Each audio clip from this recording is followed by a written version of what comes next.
The Battle of Little Bighorn, often referred to as Custer's Last Stand, remains one of the most compelling and tragic episodes in American history.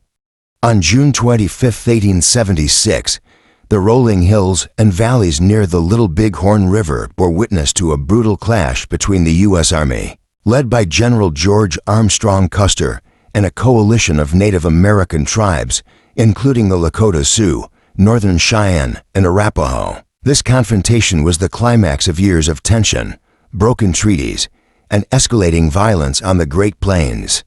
Among the chaos and bloodshed, the experiences of both soldiers and native warriors weave a harrowing tale of courage, miscalculation, and survival against overwhelming odds. The events leading up to this confrontation were marked by tension and uncertainty.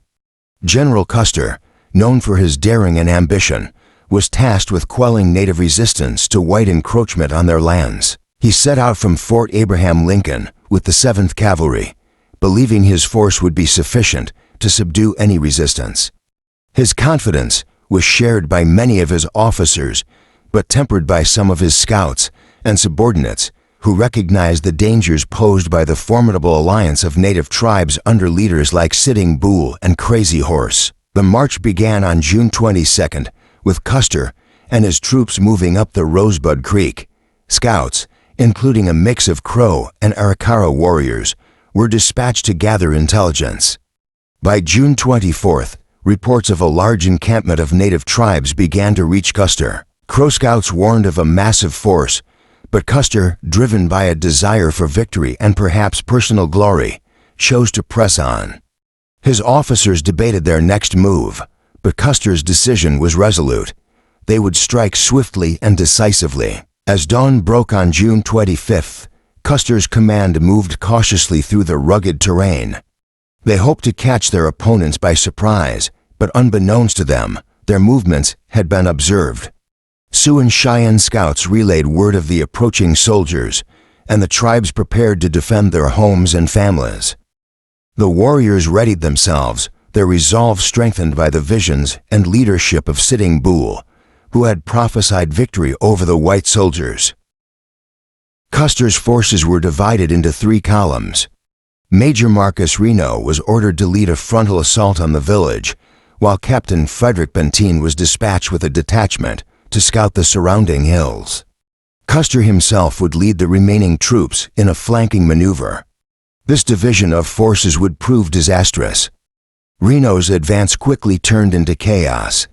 As he crossed the Little Bighorn River and moved toward the encampment, he was met with fierce resistance. Thousands of warriors, led by gallant leaders like Crazy Horse, charged with terrifying intensity. Reno's men, unprepared for the ferocity and numbers of their foes, faltered. Bullets and arrows rained down upon them, and the air was filled with war cries. Reno, recognizing the peril, ordered a retreat into the timber along the riverbank.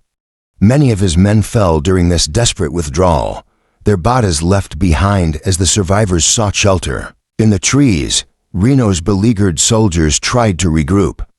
Among them was a scout named George Herondine, who later described the panic and confusion. The wounded groaned in agony, and those who remained faced the grim reality that escape was unlikely. Hours passed as they held their ground, all while hearing distant gunfire from Custer's position. The uncertainty of their leader's fate gnawed at their resolve. Meanwhile, Custer and his men had advanced to a ridge overlooking the encampment. From their vantage point, they saw the vast size of the native village stretching along the river. Realizing the enormity of the force arrayed against them, Custer pressed on, determined to strike a decisive blow. His men, exhausted from the march and facing overwhelming odds, prepared for battle. Trumpeter Giovanni Martini was dispatched with a final message to Benteen, urging him to bring reinforcements. Martini, wounded and bloodied, carried out his duty, but the help Custer sought would not arrive in time. The battle that ensued was relentless. The warriors, spurred on by their desire to protect their families and lands, surrounded Custer's men. The soldiers, now isolated, fought bravely, but were hopelessly outnumbered.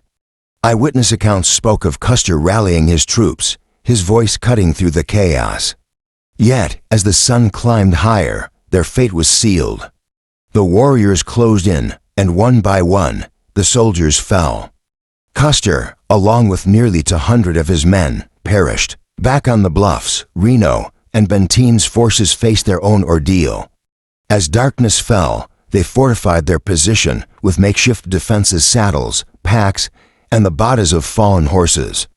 Water was scarce, and the men, parched and weary, struggled to survive. Volunteers braved enemy fire to fetch water from the river, risking their lives to quench the thirst of their comrades. Captain Bentine's leadership and resolve were instrumental in holding the line. His courage inspired those around him, even as hope seemed to dwindle. The next morning, the attack resumed. Native warriors continued their assault, testing the defenders' resolve. By afternoon, the tide began to turn. The warriors, having secured victory over Custer's forces, gradually withdrew. For the soldiers who remained, the sight of retreating warriors brought relief, but also a heavy sense of loss. The battlefield was a grim testament to the cost of their struggle. A sea of bodies, both native and soldier, lay scattered across the plains. The aftermath of the battle reverberated through history. The native tribes had won a great victory, but it came at a price. The U.S. government would respond with greater force, determined to crush all resistance.